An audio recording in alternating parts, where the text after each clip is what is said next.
pasar modern Indonesia yang ramai, tempat ambisi bertemu peluang, kita melihat dinamika yang penuh warna dan energi. Bisnis dan etika berdiri sebagai dua pilar kesuksesan yang saling terkait, membentuk fondasi yang kokoh untuk pertumbuhan yang berkelanjutan. Tidak cukup lagi hanya mengejar keuntungan.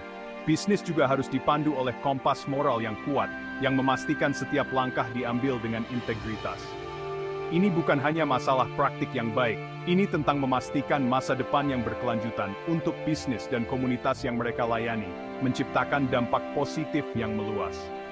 Di dunia yang berkembang pesat ini, pertimbangan etika bukanlah pilihan tambahan, melainkan fondasi tempat bisnis yang sukses dan dihormati dibangun, memberikan kepercayaan dan stabilitas. Coba ingat saat Anda, sebagai pelanggan, merasa tertipu oleh sebuah perusahaan. Pengalaman tersebut meninggalkan kesan yang mendalam. Mungkin Anda membeli produk yang diiklankan secara tidak benar. Atau mungkin Anda menyaksikan perlakuan tidak adil terhadap karyawan. Situasi seperti ini sangat merugikan.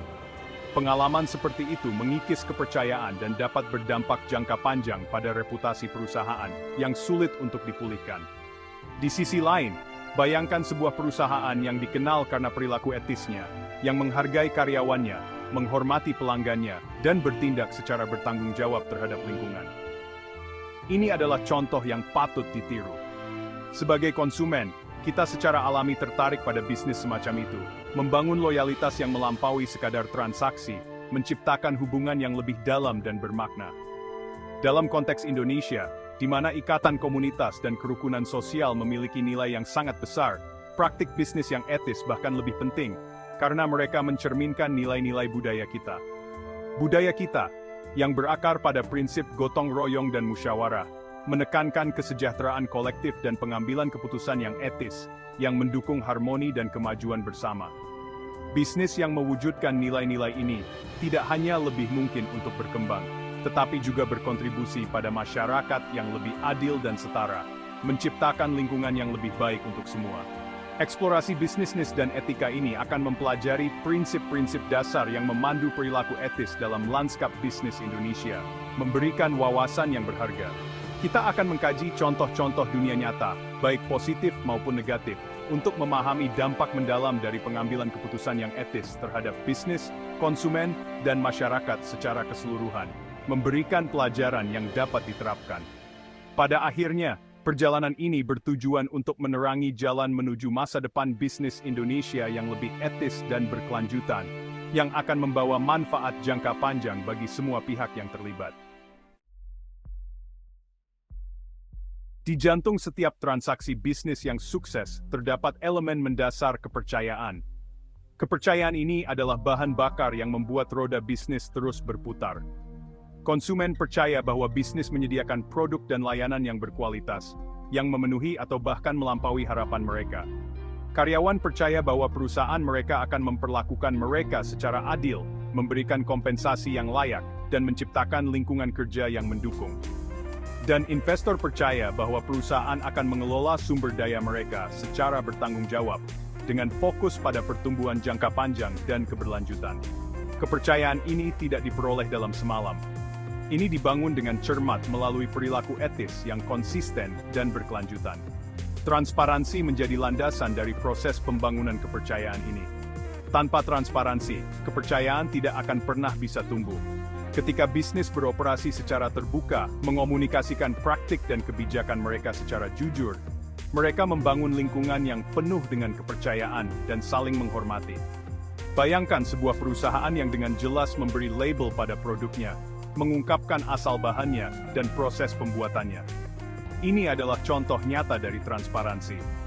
Transparansi semacam itu memberdayakan konsumen untuk membuat pilihan berdasarkan informasi, memperkuat ikatan antara bisnis dan pelanggan, dan menciptakan loyalitas jangka panjang. Kejujuran, landasan dari setiap bisnis yang etis, lebih dari sekadar mengatakan yang sebenarnya. Ini adalah tentang membangun kepercayaan melalui tindakan nyata. Ini menuntut komitmen terhadap keadilan dan integritas dalam semua interaksi, baik dengan pelanggan, karyawan, maupun pemangku kepentingan lainnya. Pertimbangkan sebuah perusahaan yang mengalami cacat produk. Bagaimana mereka menangani situasi ini akan menunjukkan komitmen mereka terhadap etika. Pendekatan yang etis akan melibatkan pengakuan masalah, pengambilan tanggung jawab, dan secara proaktif menawarkan solusi kepada pelanggan yang terkena dampak. Ini adalah cara untuk membangun kembali kepercayaan. Tindakan semacam itu, meskipun berpotensi mahal dalam jangka pendek, menunjukkan komitmen terhadap perilaku etis yang pada akhirnya memperkuat reputasi perusahaan dan membangun kepercayaan jangka panjang. Dalam konteks Indonesia, di mana hubungan pribadi seringkali bersinggungan dengan urusan bisnis, menjunjung tinggi kepercayaan adalah hal yang terpenting. Kepercayaan ini adalah fondasi dari setiap hubungan bisnis yang sukses.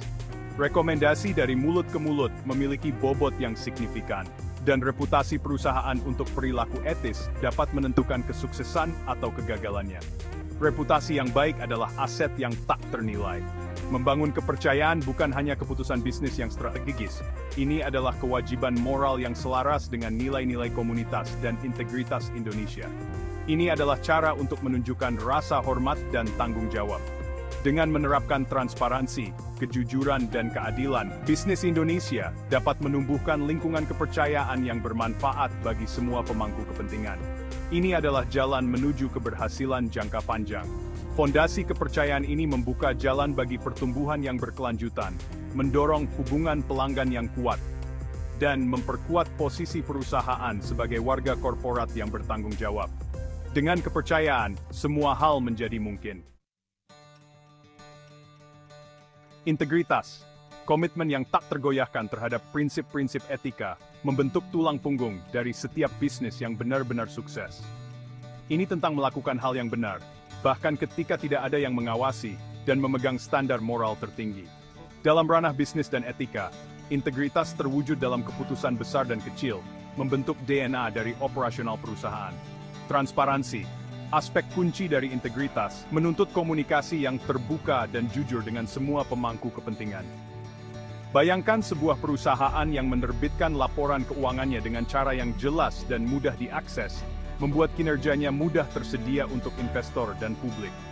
Transparansi semacam itu mendorong kepercayaan, menunjukkan bahwa perusahaan tidak menyembunyikan apapun dan bertanggung jawab atas tindakannya. Kejujuran, elemen penting lainnya dari integritas, mengharuskan bisnis untuk jujur dalam berurusan dengan pelanggan, pemasok, karyawan, dan masyarakat luas. Ini berarti merepresentasikan produk dan layanan secara akurat, memenuhi kewajiban kontraktual, dan menolak untuk terlibat dalam praktik yang menipu atau menyesatkan. Perusahaan yang dikenal karena kejujurannya membangun reputasi untuk keandalan, menarik pelanggan dan mitra yang menghargai perilaku etis. Dalam lanskap bisnis Indonesia, di mana koneksi pribadi seringkali memengaruhi keputusan bisnis, integritas berfungsi sebagai perlindungan penting terhadap praktik-praktik yang tidak etis. Menolak godaan untuk terlibat dalam penyuapan, nepotisme, atau bentuk korupsi lainnya, sangat penting untuk menjaga persaingan yang sehat dan memastikan persaingan yang adil. Dengan menjunjung tinggi prinsip-prinsip transparansi dan kejujuran, bisnis Indonesia dapat menciptakan budaya integritas yang mendorong kepercayaan, mempromosikan perilaku etis, dan memperkuat lingkungan bisnis secara keseluruhan. Dalam jalinan bisnis dan etika, keadilan muncul sebagai benang merah yang menyatukan perilaku etis dan kesuksesan yang berkelanjutan. Ini adalah fondasi yang memastikan bahwa setiap tindakan bisnis tidak hanya menguntungkan, tetapi juga bermoral. Ini tentang menciptakan persaingan yang setara untuk semua pemangku kepentingan, memastikan bahwa setiap orang diperlakukan secara adil dan dengan hormat. Setiap individu, tanpa memandang latar belakang, harus memiliki kesempatan yang sama untuk berkontribusi dan berkembang. Keadilan mencakup berbagai praktik bisnis, mulai dari kompensasi yang adil dan non-diskriminasi, hingga sumber daya yang etis dan perlindungan konsumen. Ini adalah komitmen untuk melakukan hal yang benar di setiap langkah. Bayangkan sebuah perusahaan yang membayar karyawannya dengan upah layak, memberikan kesempatan yang sama untuk kemajuan terlepas dari jenis kelamin, etnis, atau agama, dan memastikan lingkungan kerja yang aman dan sehat. Ini adalah visi dari tempat kerja yang ideal dan adil. Perusahaan semacam itu tidak hanya menarik dan mempertahankan talenta terbaik, tetapi juga menumbuhkan budaya rasa hormat dan keadilan yang meresap ke semua aspek operasinya. Ini menciptakan lingkungan di mana setiap orang merasa dihargai dan didukung. Keadilan juga meluas ke perlakuan terhadap pemasok. Hubungan yang adil dan transparan dengan pemasok adalah kunci untuk keberlanjutan jangka panjang. Bisnis yang etis berusaha untuk membangun hubungan yang saling menguntungkan dengan pemasok mereka, membayar harga yang adil untuk barang dan jasa, dan memastikan persyaratan kontrak yang wajar. Ini adalah dasar dari kemitraan yang kuat dan saling menguntungkan. Dengan memperlakukan pemasok secara etis, perusahaan berkontribusi pada rantai pasokan yang lebih adil dan berkelanjutan, mendorong kesejahteraan ekonomi untuk semua pihak yang terlibat. Ini adalah langkah penting menuju ekonomi global yang lebih adil. Dalam konteks Indonesia, di mana kesenjangan sosial masih ada, mempromosikan keadilan dalam bisnis sangat penting untuk membangun masyarakat yang lebih setara. Ini adalah tantangan dan peluang besar bagi bisnis di Indonesia. Bisnis dapat memainkan peran penting dalam menjembatani kesenjangan ini, dengan menyediakan peluang bagi masyarakat yang terpinggirkan, mendukung bisnis lokal, dan mempromosikan pertumbuhan ekonomi yang inklusif. Ini adalah cara untuk menciptakan dampak positif yang nyata. Dengan menerapkan keadilan sebagai prinsip inti, bisnis Indonesia dapat menciptakan pasar yang lebih adil dan setara, yang dimana setiap orang memiliki kesempatan untuk berhasil berdasarkan prestasi dan kerja keras. Ini adalah visi untuk masa depan yang lebih baik. Komitmen terhadap keadilan ini tidak hanya memperkuat tatanan sosial bangsa, tetapi juga mendorong lingkungan bisnis yang lebih berkelanjutan dan inklusif untuk semua. Ini adalah jalan menuju masa depan yang lebih cerah dan adil bagi semua orang. Enron, satu perusahaan energi yang terbesar di dunia asal Amerika Serikat. Aset Enron menggurita tersebar di seluruh dunia dengan nilai miliaran dolar. Laporan tahunannya menunjukkan pendapatan yang sangat menjanjikan dengan profit yang sangat besar. Kapitalisasi perusahaan bertumbuh dengan sangat pesat. Bagaimana orang tidak tertarik untuk berinvestasi di Enron? Semuanya indah dengan bayangan makin bertambah tebalnya kocek para investor. Namun pada akhirnya semua keindahan semu itu musnah. Enron telah melakukan skandal bisnis terdasar dalam sejarah dan menjadi catatan muram tentang bagaimana satu perusahaan melakukan fraud atau penipuan besar-besaran. Bahkan kantor akuntan publik Arthur Andersen pun ikut terseret dalam pusaran skandal keuangan ini. Bagaimana hal ini bisa terjadi? Mari kita ikuti uraiannya dalam episode ini.